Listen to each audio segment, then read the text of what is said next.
Go somewhere else. No one's claiming Okay, it. we are live.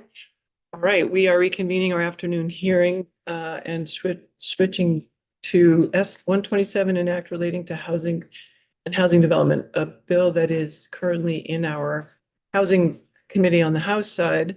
And we have been asked to look at a few particular sections of it. And with that, we have Matt Chapman, who wrote one of the sections. Sure, yes. And for the record, Matt Chapman, Director of the Waste Management and Prevention Division. So I guess it's the chair's pleasure. Would it be useful to have sort of like a quick overview of the Brownfields program since we don't Very- often? Very helpful. All right.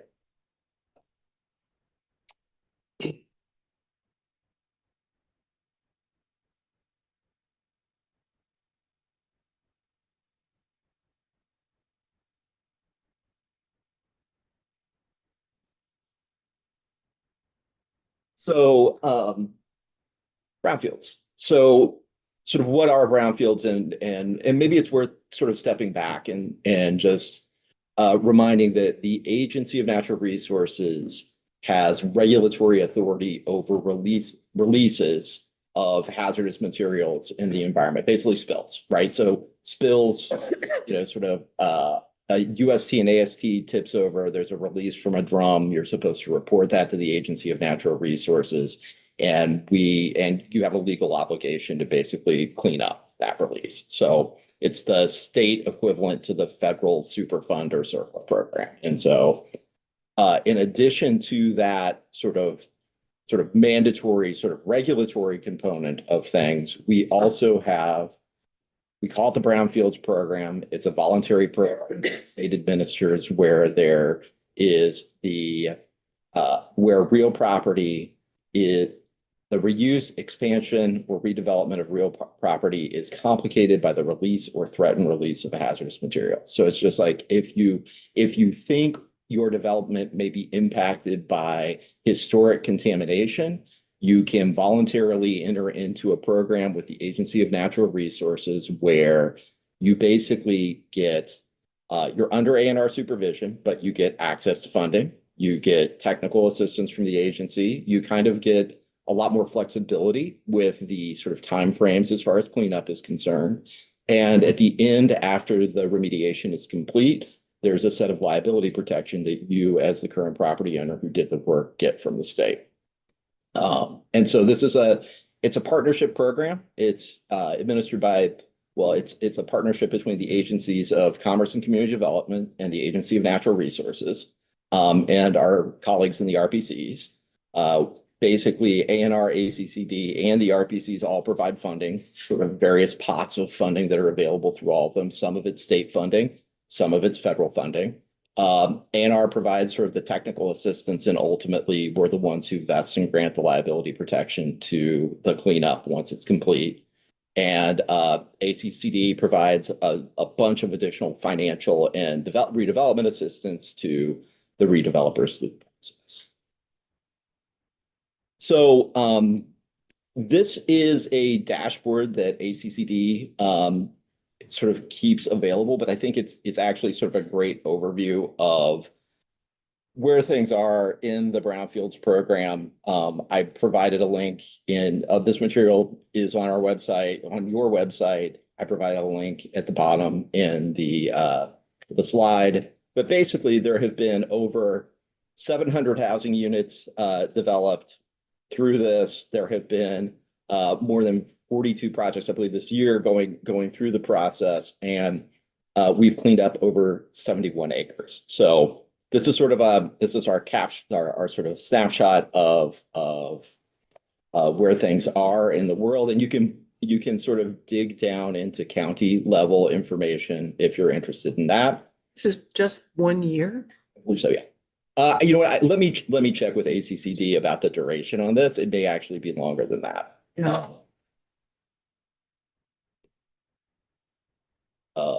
And then there's also, so here are examples of several Brownfields projects. Again, I put a complete list of funded Brownfields projects. So not every project that goes through gets funding, but the ones that do are on a list that is linked down below. But these are examples of projects in Hardwick, the Yellow Barn in Hardwick. There's a project at Bennington that basically remediated 39 housing units and additional commercial space.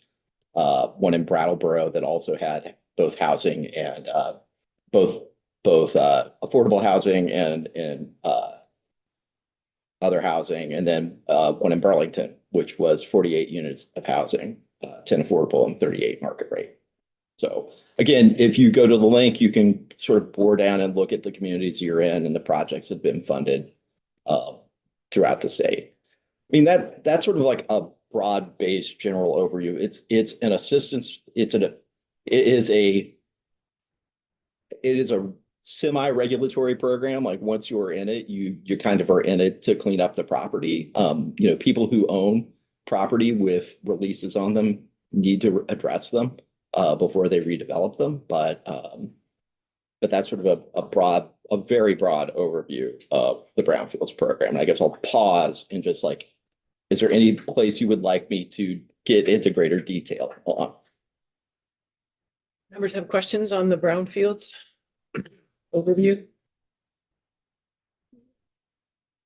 Let's see any, other than the year, the data. I will get back the exact period on that. I pulled it this morning. I apologize. I didn't check the duration. Would be a lot if it was.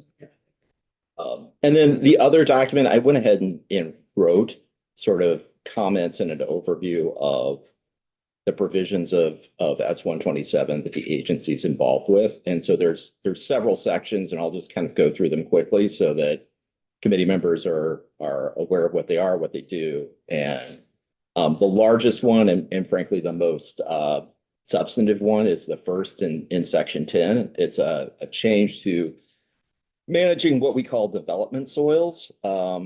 And development soils are basically soils have been impacted solely by PAHs, polycyclic aromatic hydrocarbons, arsenic, and lead.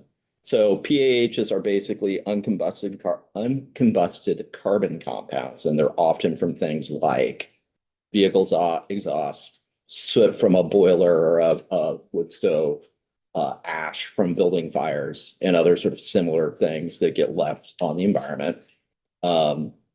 Arsenic is normally naturally occurring in sort of New England, and lead is both naturally occurring, but also from our historic uses in leaded gasoline and leaded paint. And so these are all very common contaminants that we see in soils at projects that are getting redeveloped throughout the state. And the development community has identified them as a barrier to clean up and development of these brownfields projects. Sort of the risks, while the specific risks are somewhat different, the exposure pathway or how you are exposed to those risks is primarily the same. So for lead, PAHs, and arsenic, it's all in inhalation, dermal exposure, ingestion. So it's the touching, sort of breathing of dust from these materials. And so the way you normally control it is by encapsulating it, burying it, or otherwise preventing sort of human exposure to it. And so how do we currently manage these sort of like ubiquitous contaminants that are out there? There are a number of different ways, and I've listed them. The best and most we try to sort of channel people into managing these materials on site. So basically moving them into an area underneath the parking lot, somewhere where you can encapsulate them if it's possible, and leaving those materials on site.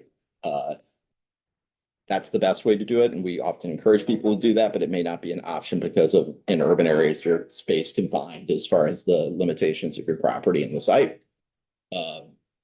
We also, obviously you can use them at landfills, at what we call categorical disposal facilities, which are basically sole low risk waste stream landfills. We don't have any permitted for development soils at this time.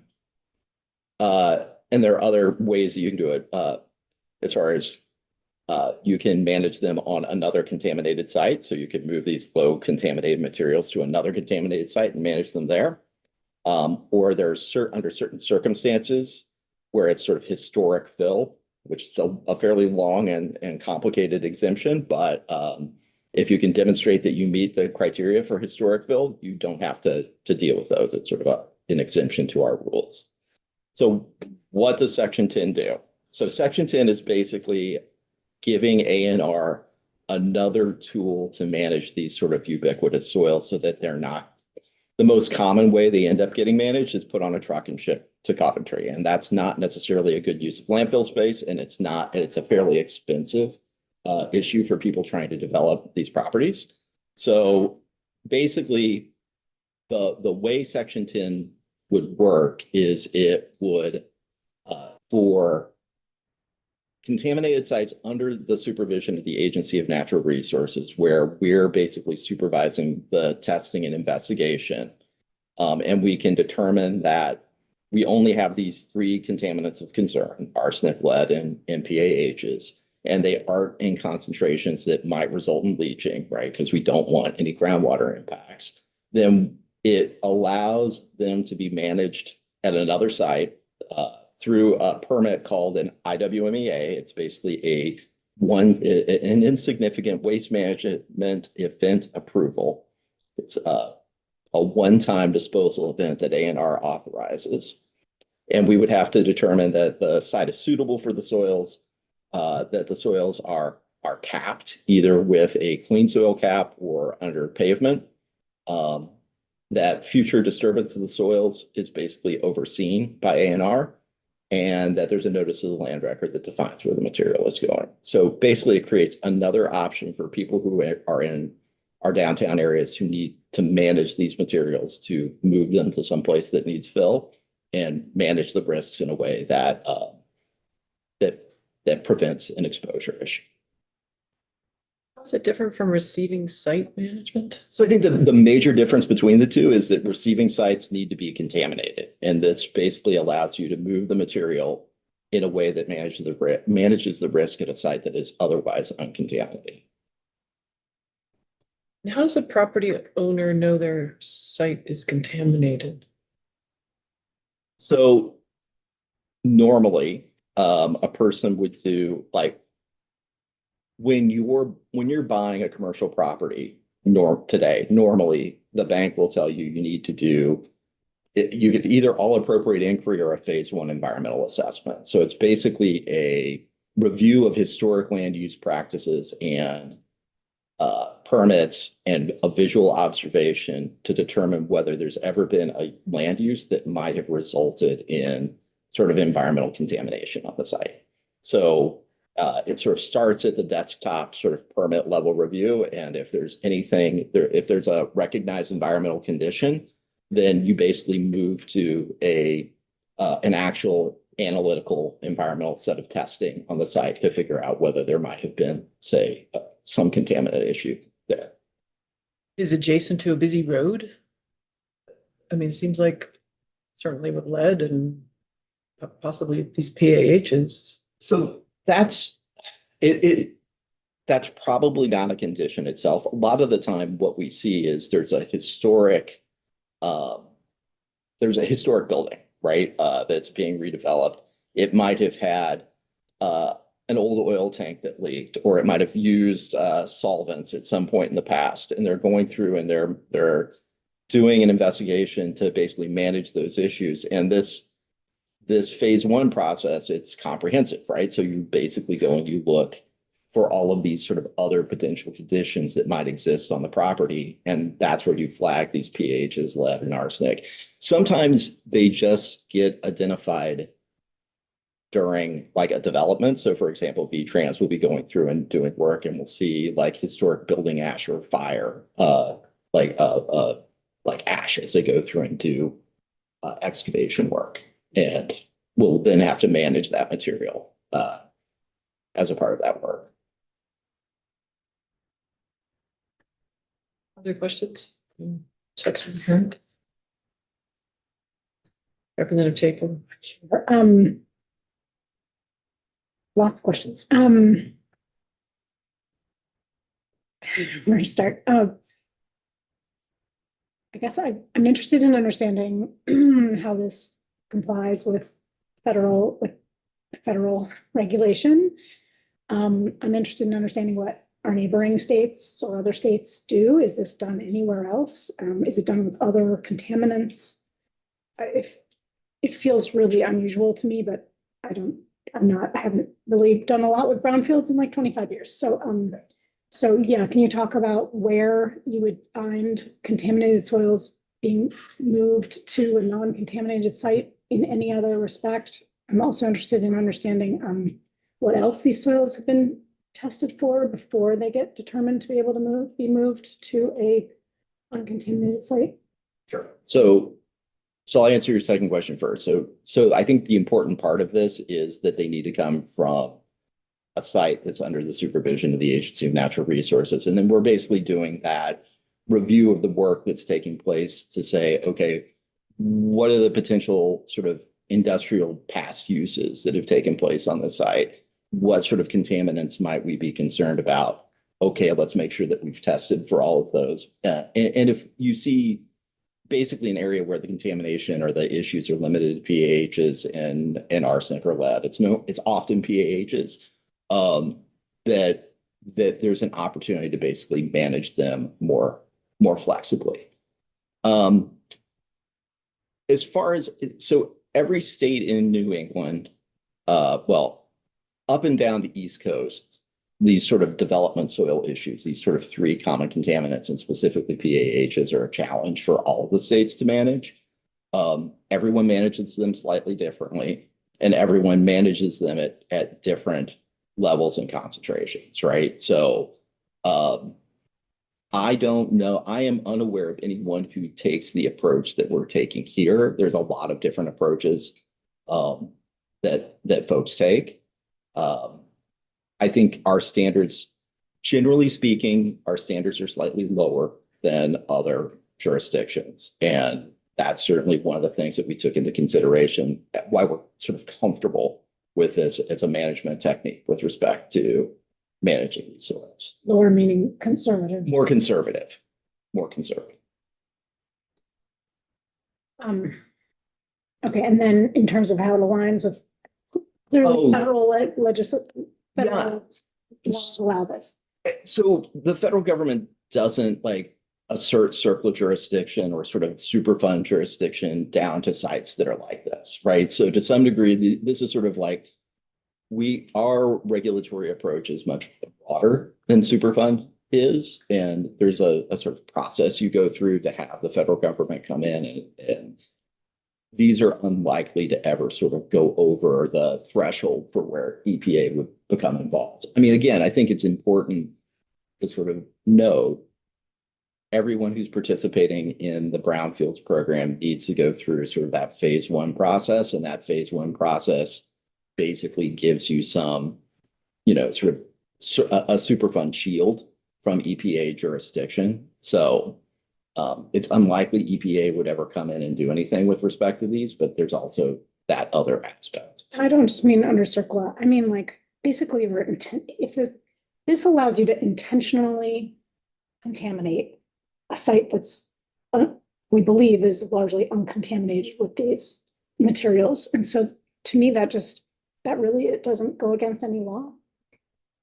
So, I mean, I think that what we're basically saying is we're authorizing a limited scope solid waste facility effectively, right? On these properties, right? They're next. Well, I mean, that's effectively what we're doing, right? We're basically saying, and that an individual is saying that it's okay for this portion of their property that needs fill. And, an example might be, you have one development that's digging out a parking lot and has a whole bunch of material that they need to get rid of. You have another development that has sort of a low grade where they want to build their sort of like parking lot where it might make sense to take this material and just put it underneath an asphalt cap, right? So those types of situations, the place that's taking this material would need to be okay and know what they're taking when they take it. And hence the piece about land records. Exactly. Would be in the land records.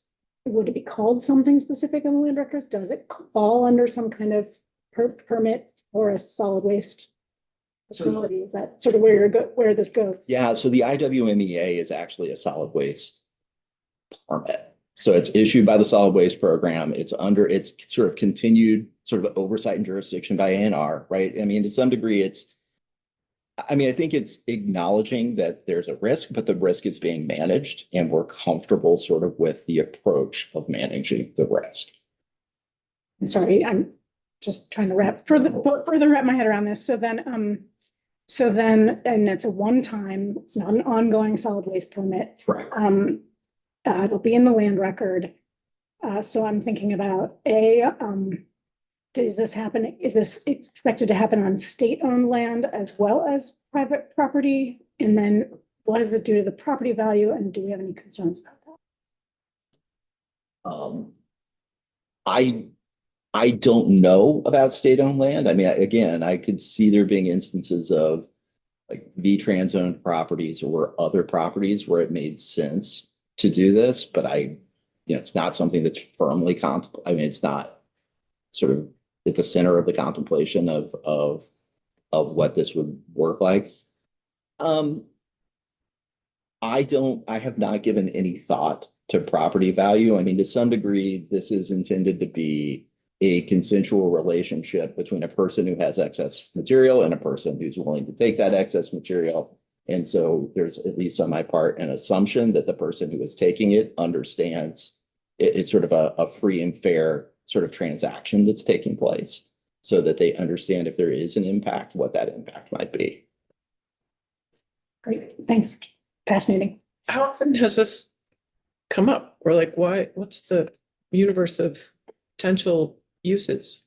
The universe of potential. So I guess I would say that PAHs, arsenic, and lead, just sort of these development soils, come up all the time. It's a very, very frequent set of contaminants that we often run into anytime we're dealing with redevelopment.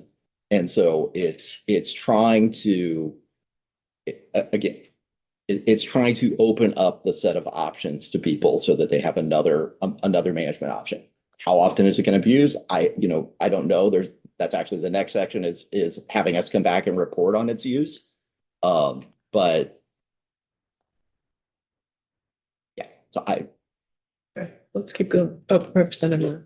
One other slight deviation on the same line of questioning is that it seems that the fifth in the series of 5 bullets above, and under question 3, is even less restrictive.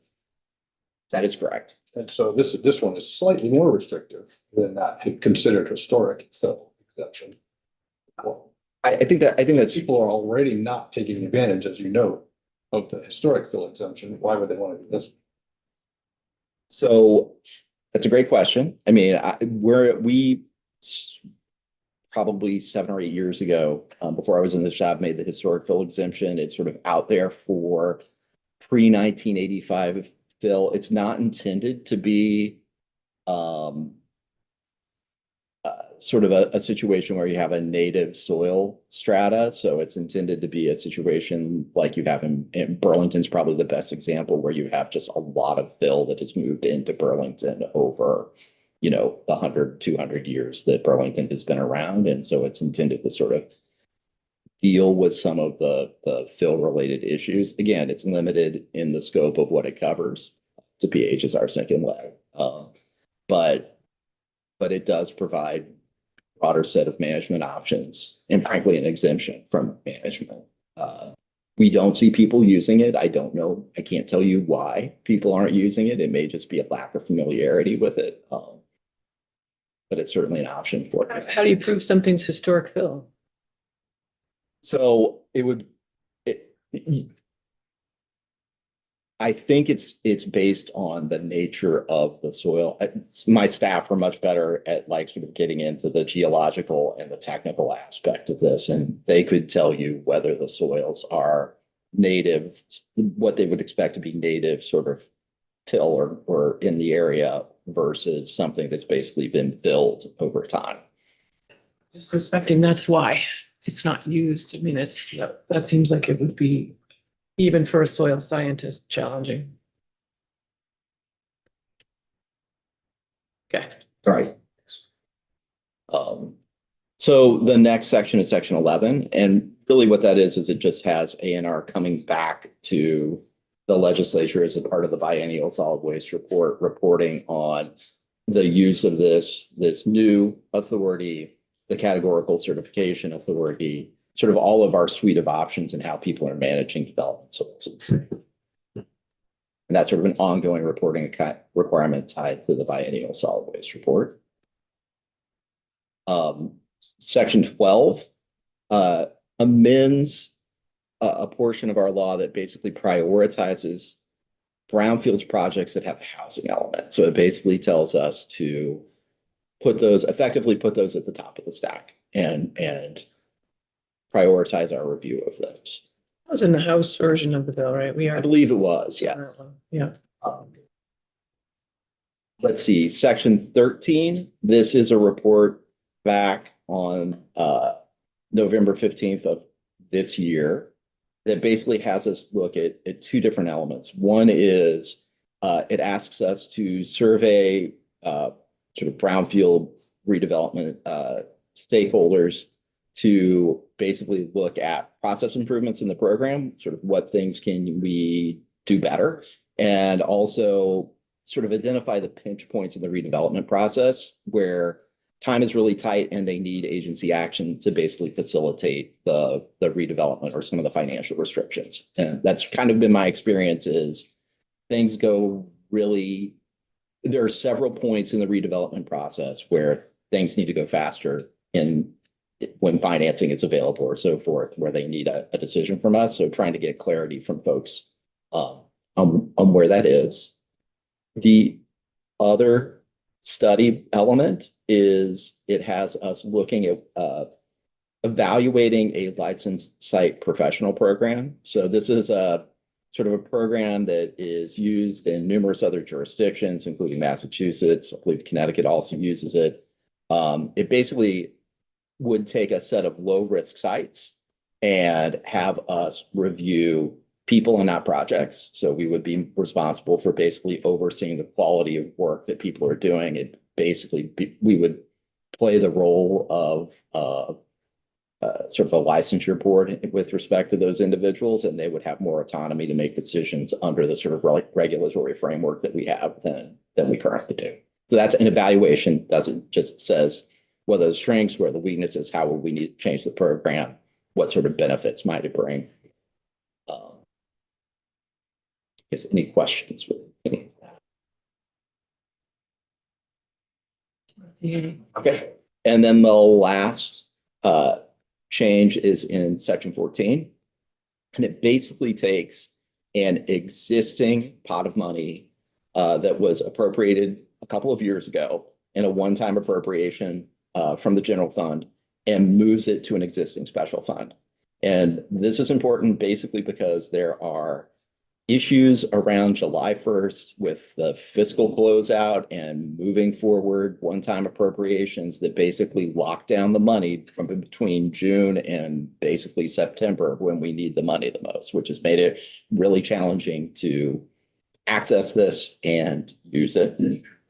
The other issue, and basically by simply moving it to a special fund, it gets us out of some of the procedural financial management requirements that exist on one-time general fund appropriations that need to be carried forward into a subsequent fiscal year. So that's Not our area of jurisdiction. I Covered that with the committees of. It is in the bill. And certainly I think it is. My recollection is that this section was in the budget passed by the House. I think the Senate took it out of the big bill and it's lying in that's 127. That's sort of like where the trains land in various bills is. So. All right, any questions for Mr. Chapman on this brownfields? Representative Morris. Thank you, Madam Chair. Thanks, Matt, for the information, and I certainly appreciate what this proposed change on Section 10 is trying to do. But one of the things I've always been apprehensive about is I come from a community that is inundated with commercial brownfield sites.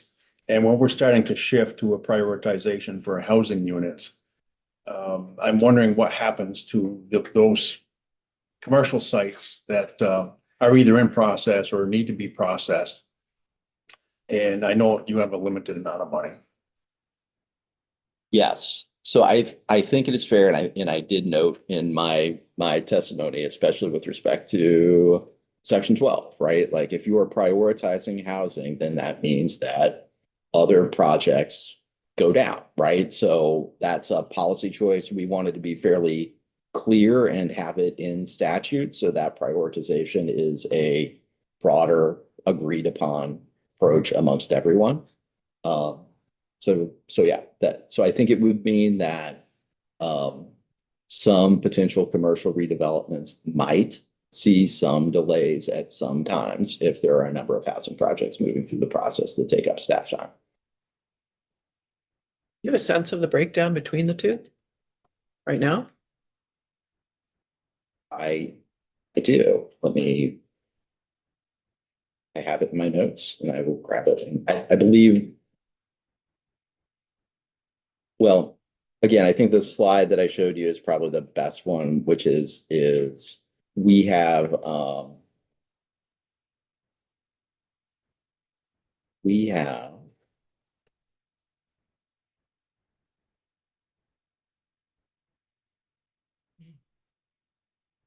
Housing units, acres and jobs. right. So out of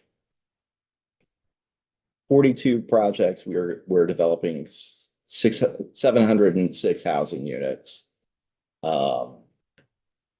With respect to projects and housing units.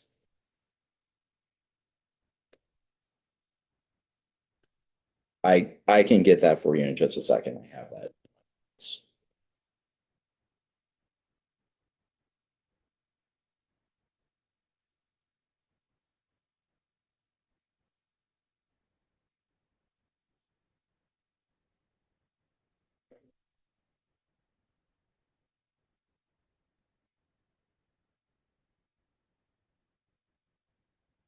So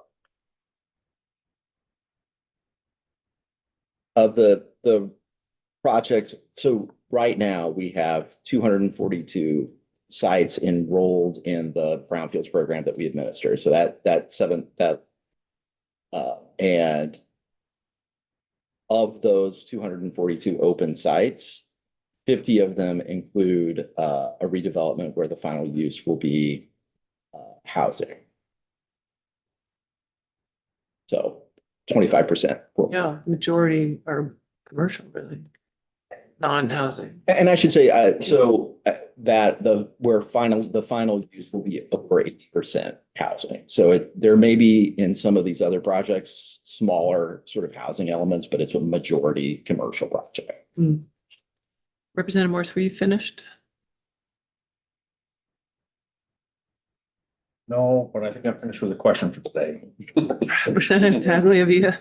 I see you mentioned. Yeah, sorry, Go Mike. ahead. Yeah, my final comment is I just see commercial, communities that have commercial properties only are gonna be pushed down they just keep being delayed. And I know there's not enough money and I know housing is a priority. But some of these communities are gonna be struggling for a long time. Some of these properties just may not get developed. You've seen delays through the funding from the state funding that A lack of funding more than a delay. It's probably, and kudos to the A&R and Met's efforts. But it's the amount of funding needed to clean up commercial sites and there's several. It's not just my community that I'm referring to. There's others. There was a recent one in Burlington and so on, but the commercial properties. Yep. And I understand the priority for housing. We keep making it a priority that these other commercial properties that need development that are struggling to be funded are going to be further suppressed. No, I hear the concern. Representative Tagliavia. Sorry, Mike. Go ahead. You have statistics on the number of acres affected, the amount of money. What is the quantity of these soils per year that we're talking about? I don't know that I have a good number to give you on that. I'm happy to go back and see whether folks have an estimate that we could provide. I would say it's certainly not a small amount of material because again, I think most of the time where we see it, it's in places like Rutland, Burlington, where you're doing a fairly large development. And you need to basically dig out area for a basement parking garage, or you find other problems. So it's a fairly large quantity in those particular circumstances where you find it. Representative Sakowicz. Yeah, I'm wondering if it might make sense. We have a real need for housing now, and we're feeling it rather acutely, more so than we probably have in a long time. But that might not be, we might not be feeling it so acutely in the future. And I'm wondering if maybe it makes sense to put some sort of a sunset on the prioritization. And then if housing continues to be such an acute need, some time from now, we could extend it. Interesting idea. Other thoughts? All right, I'm not seeing any. Is there anything else you've been involved in on the housing bill? So the brownfields aspect of things is the primary thing that I've been involved with on that. What's the secondary? I was ready to say that. For me personally, that's the only waste related stuff that I've been. Thank you. All right. Next week. Do you have a question? Yeah. Representative Chapin. Sorry, I guess I just want to understand what's driving the soils, wanting to be able to use soils on other non-contaminated properties. Is it being largely, I'm gleaning that it's being largely driven by volume, as Rep. Tagliavia was asking about, and limited space at Casella, and the potential for some financial remuneration and other properties being able to use this and cap it, and are thinking that's a decent solution for the long range. Can you speak to that? So I think from an A&R perspective, I think we're comfortable with this as a way to manage the risk. I think that, hearing from the development community, the major issue is cost, right? It costs a lot to put this material onto a truck, ship it to a landfill, and put it in that landfill or find some other place to manage it, right? And I've heard that transportation costs are one of the biggest issues, right? It's heavy material. And I hear that it's driving some of the affordable housing challenges. It's raising the cost of each unit of affordable housing because of the costs associated with managing this material. So I guess from my perspective as from the regulator, I don't care as much. I care, but I don't really care about the costs associated with it. But I feel like this is an option that manages the human health and environmental risk associated with it. And as long as we do a good job in sort of administering this permitting program, there shouldn't be a problem going forward in this material being managed this way. And one last question. I'm sorry if I missed this at the beginning of your presentation, but is largely these soils that have this set of three coming from industrial sites or other housing that's being turned into new housing? So I'm asking about this in relationship to the likelihood of other kinds of contaminants or things we might not even know to look for as contaminants. sure. I mean, I think so. These contaminants are fairly ubiquitous. I mean, like I was dealing with an issue not long ago from a school in Montpelier, right? That had always been a school, and they were doing some work around the school and found a whole bunch of PAH contamination. And maybe it was a fire and the building just got thrown sort of behind the school. Maybe it was historic ash from a coal or other boiler that they had that they just disposed of behind the school. But they identified it as a part of a set of work that they were doing, I believe, on 3-acre stormwater, managing their sort of excavating out some land and finding this contamination. And so we find it a lot of places, not just industrial facilities. And again, I think that what we hear from the development community is it's a challenge to manage. Thank you. You're welcome. And does this add to a need, like, do you have the staff to cover this? Seems like this is. So I think so. I mean, I think I guess I would say that I think that this is an option. And I'm all for giving the development community additional options to manage this material in a way that makes sense. I don't know what the utilization is going to be. All of these options have management challenges associated with them. And then really a lot of those challenges are on the development community to kind of like find a site, make sure it works. And then they bring it to us through the permitting process. So. Okay, great. All right, thank you. You're welcome. Next, we have Ellen joining us on the housing bill as well.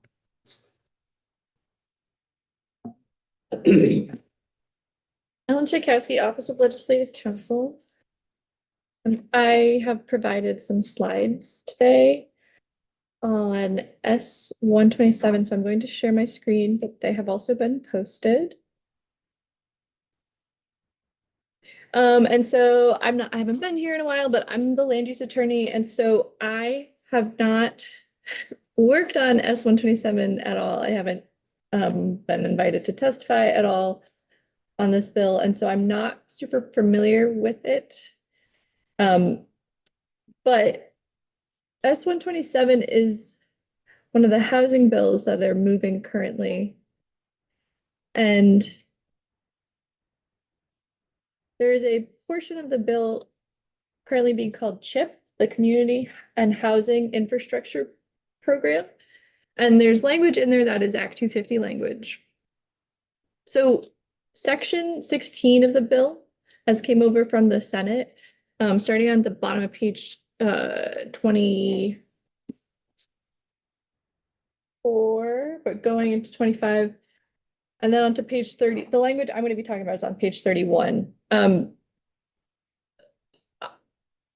now, remember just the, Yes. under Cameron Wood's name as the drafter of the bill on our webpage. If you want to find the bill as The bill itself. passed the Senate. So say again, what page are you on?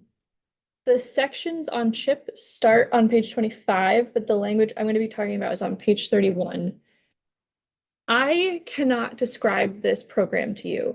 Other than that, it is a form of tax increment financing. And I know very little about what that means, other than it is about financing projects through tax increments. And this is a new type of it that's specific to housing and specifically for the municipality to construct infrastructure for housing projects. It's for the developer to build it.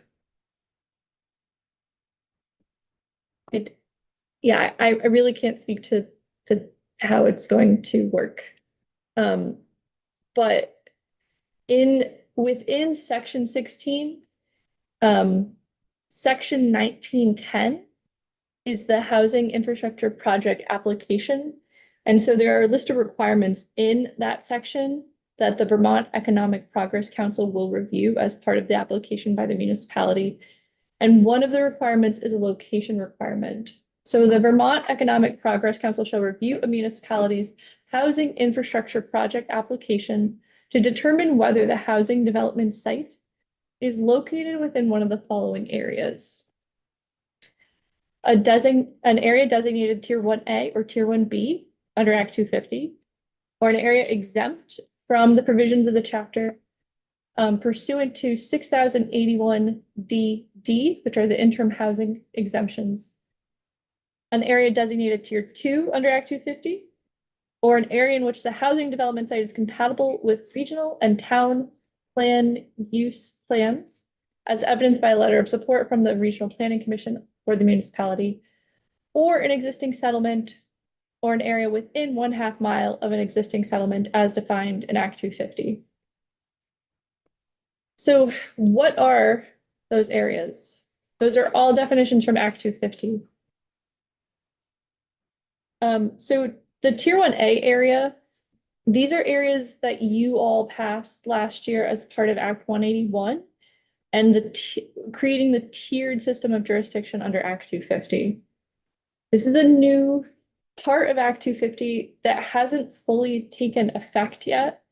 So Tier 1A, towns beginning in January of next year, 2026, a town will be able to apply for Tier 1A area status in an area of the municipality that is suitable for dense development and meets the requirements of subsection B. A municipality may have multiple non-contiguous areas that are Tier 1A areas. And so there are a list of criteria that the town has to demonstrate in their application to comply with. But the geography, the boundaries have to be consistent with downtown or village centers and planned growth areas as defined in 4348 AA 12. So you may recall that also as part of that bill, you created new land use categories that need to be addressed in the regional plans. And so 4348 AA 12 is the list of the categories, and AA 12A is downtown and village centers. And so those are areas that are mixed use centers that bring together community, economic activity, and civic assets. And they include designated downtowns, village centers, and new town centers that were previously designated under the designated area program. And there are some other descriptors, but you think of them as the designated areas. So downtowns, villages, and new town centers. So the traditional and historic central business and civic centers within the town. But the Tier 1 areas don't exist yet. And they will start being designated next year, but I don't know that we have a sense on how many specifically there actually will be. Previously, under the designated area program, the geography of those areas were pretty tightly confined. But I'm not sure that we know yet how large the new regional plans will have them be.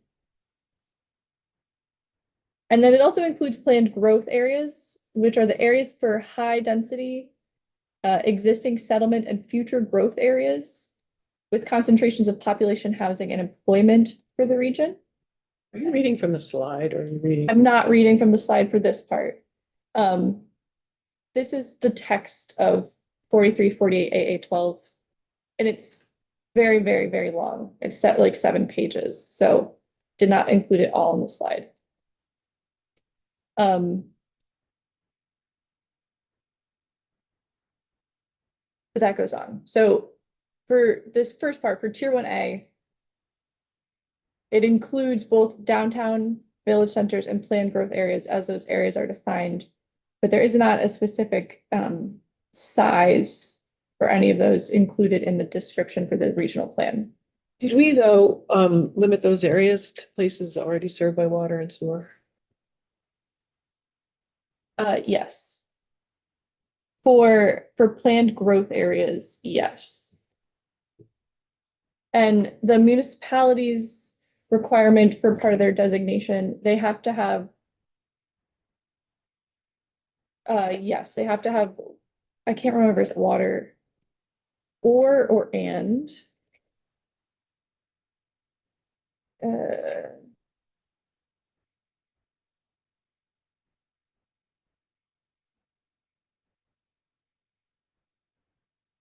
They have to have public water and wastewater systems to have Tier 1A. I remembered. Representative North. I thought it was also comma or acceptable soil. That's the 1B. Acceptable soil. It's 1B. Yeah.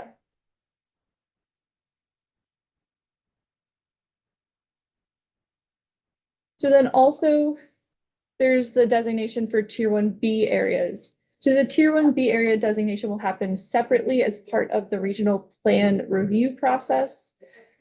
These are areas that the municipality will request to have designated as Tier 1B. And the town, again, may have multiple non-contiguous areas. So in order to have this designation, the RPC shall demonstrate to the LURB that the areas meet the definition of village areas under 4348 AA 12C. So village areas are the traditional settlement area or proposed new settlement area. This is on the slide, typically composed of cohesive mix of residential, civic, religious, commercial, and mixed-use buildings arranged along a main street and intersecting streets that are within walking distance for residents who live within and surrounding the core. These areas include existing village center designations and similar areas statewide, but this area is larger than the village center designation. They shall meet the following criteria. They have to have a town plan and planning process, bylaws, flood hazard and river corridor bylaws, municipal water or sewer or adequate soils.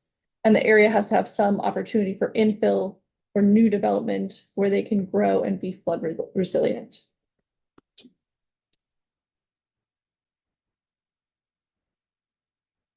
And then still part of this first prong of the location requirement is they also could be located in areas that are part of the interim housing exemptions. And so because those designations won't start happening until at least next year, until then, there are interim housing exemption areas, and these are the designated areas. And so there are exemptions for the construction of housing units within new town centers, growth centers, and neighborhood development areas that are already designated. If they have that are served by public sewer or water services or adequate soils. There's also the exemption for designated village centers and the area around 1/4 mile around the village center with permanent zoning and subdivision bylaws that are served by public sewer and water services or soils adequate for disposal. And there's an exemption for areas of a municipality that are within a census designated urbanized area with over 50,000 residents and within 1/4 mile of a transit route. This is a very specific US Census Bureau definition that the urbanized area of the state with 50,000 residents or more, and that is there's only one part of Vermont that has that, and it is part of Chittenden County. And it has to be within 1/4 mile of the transit route. So it is, there were maps made last year to map where this is, but it's part of Chittenden County, primarily along Route 7, but a couple other branches off of that. And then additionally, there's also the exemption for designated downtowns with permanent zoning and subdivision bylaws served by public sewer or water or have adequate soils. So this first prong, we're talking about Tier 1A, which will be the areas correlated to new town centers and designated downtowns. But then it also covers village centers and the area 1/4 mile around them, and these urbanized areas which are going to be outside of the designated area specifically.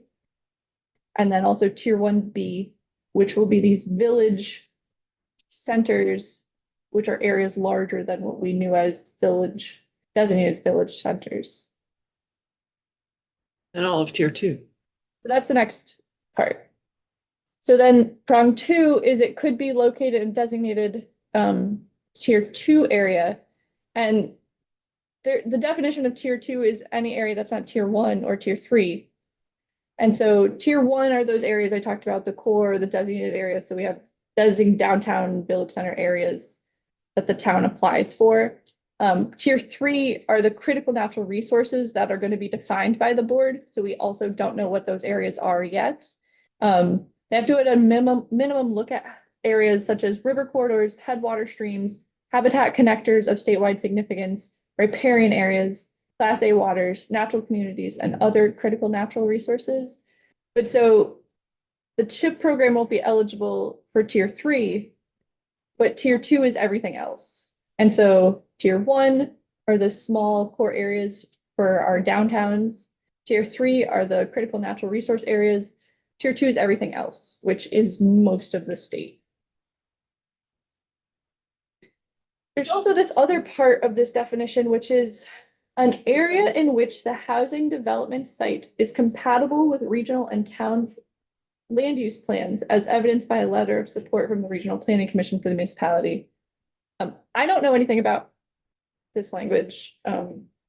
I was not a part of any of the committee process on this, but I guess this is saying that the regional plan, so an area where the regional and town plan would allow housing as evidenced by a regional planning commission letter of support.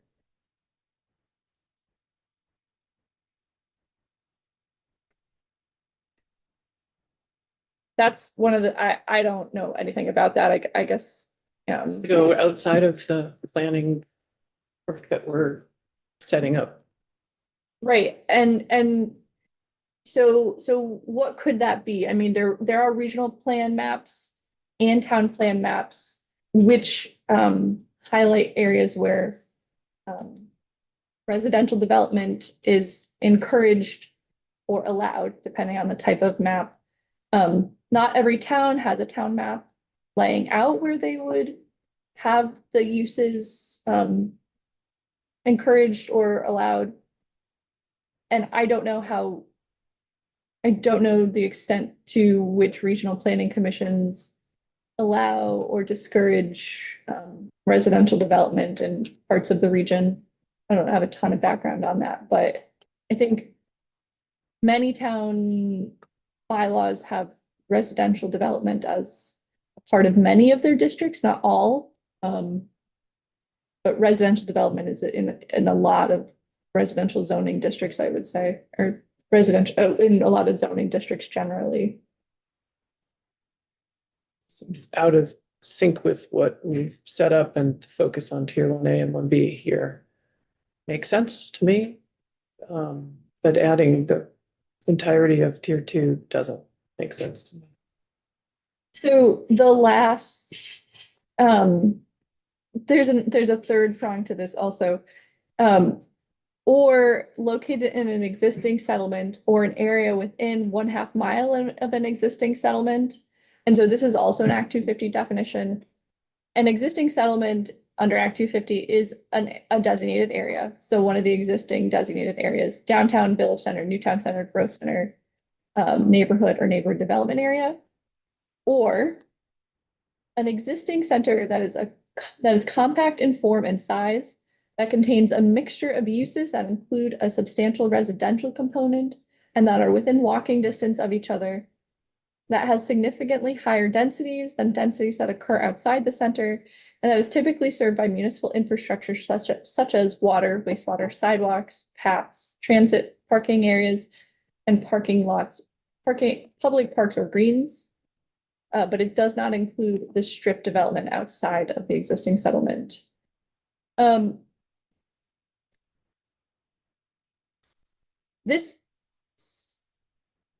first prong of that definition is redundant to the other parts of this test, right? We've talked about designated areas in multiple forms. But the second part is addressing areas that have not actually been designated as a designated area.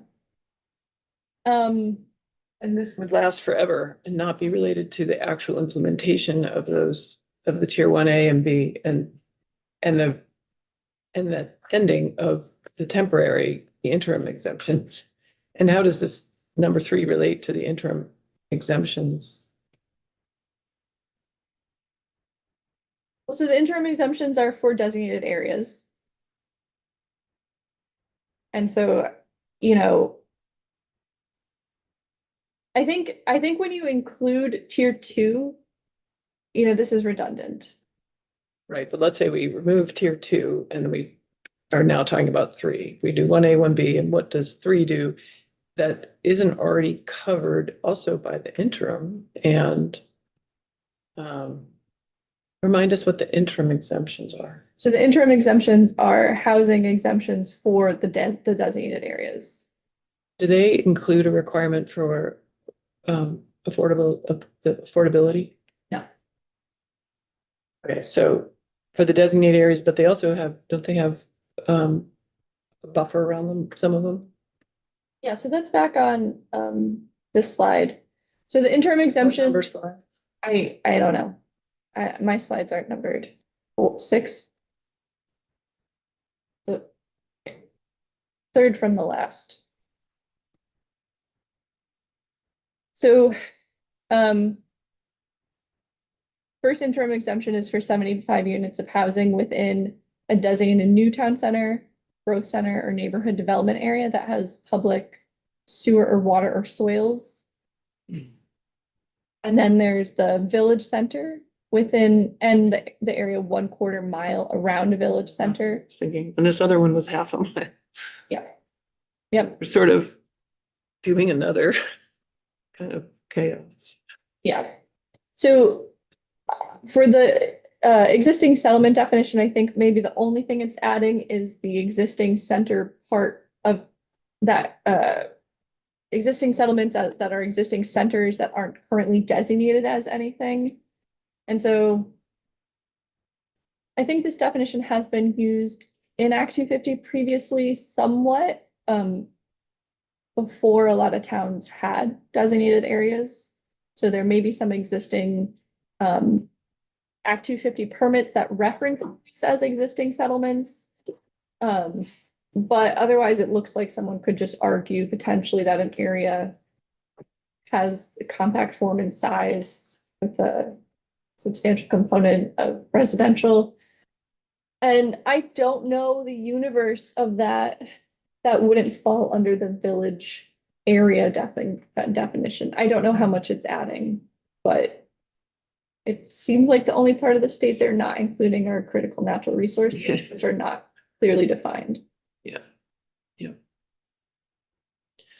Yet, right?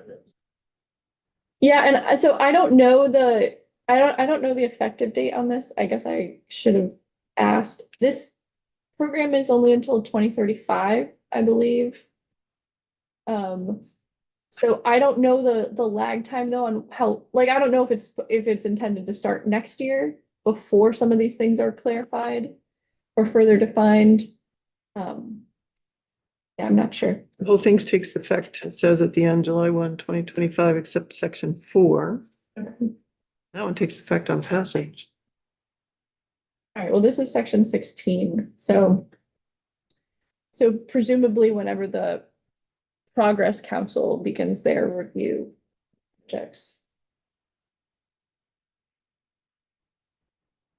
Members have questions? Representative Norris. And relative to those dates, it looks like on the third slide from the bottom. Yes. These no permitting exemptions are only until January 1, 2027 or July 1, 2027. So it's only for another like 2 years. Right, because at that point, the tiers are supposed to be in place. So tier 1 at that point will be effective. And so those tiers have associated exemptions with them that will cover this. And go until the 25. Well, if this gets implemented, the CHIP program would apparently go to Only for 2030. 2 years. No, would go to 2035. So, These definitions are from Act 250. So right now, there's an interim exemption period before the tiers take effect, and then the tiers will take effect into the future. The CHIP program seems to be a 10-year time-limited program. Where, I guess that was my question. So where is that 10-year limitation identified? Oh, it's in the rest of It's in 127. 127. And I maybe shouldn't even mention that because I really can't speak to the details of how that's going to work. probably have to get Cameron to walk us through that, I guess. John Gray. John Gray wrote it. Yeah. Oh. Back to housing for John Gray. No, this is a TIF program. It's actually Oh. previously TIF wasn't specific to housing, and so this is a proposal to make a housing specific TIF program. So yes, John tried to get out of housing and has been working on it all session. A little ironic.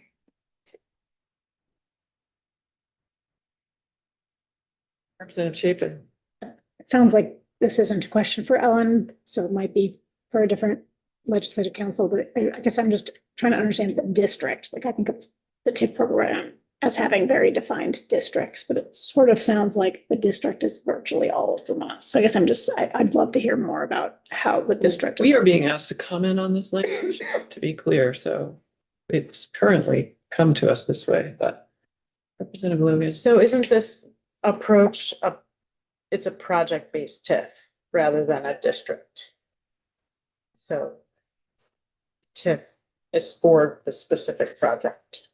But in a district, you're measuring tax values against the rest of the district. So what are you measuring? Well, we'll have to get into it. I've had it Yeah, explained to that's a me great once. That's what Yeah. I feel like we're missing. Yeah, I believe it's only gonna attach to the housing development site, which is the parcel that will encompass the housing development. But I can't. I only just read this today, so yeah, you should hear more about how that would work.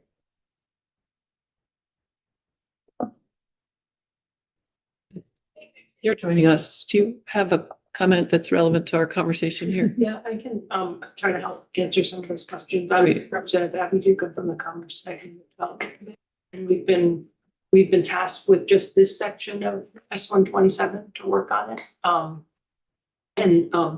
As she was saying, the idea is it's a project-based TIF, so it'd be one project, one parcel, potentially a couple of adjoining parcels. Imagine one development on one parcel, so it would be the increment would be, or the infrastructure or improvements would be financed through the increment from one project.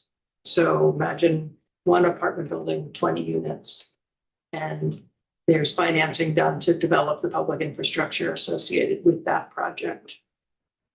That makes sense? So the increment is the difference between the newly developed site with what the tax was for the site without. Right, so there's an original taxable value, and then you borrow money to do the infrastructure, then the value of the property goes up. And then that increment between the original taxable value, the tax coming from that, in this higher value, a portion of that goes to pay for the bond. Could be either the municipal organization takes out a bond or the developer could finance it. Portion goes to the bond, and then a smaller portion goes to the ed fund, or in the municipal case, to the municipal taxes. And then once it's paid off, then it all goes to the ed fund. So we've been looking at the variety of elements to it about the policy, and I think we're really interested in your feedback about that land use planning side, and especially related to those tiers 1A, 1B, and 2. And we're looking at it more, from the perspective of the sort of economic development side, and also working with Ways and Means on the taxes.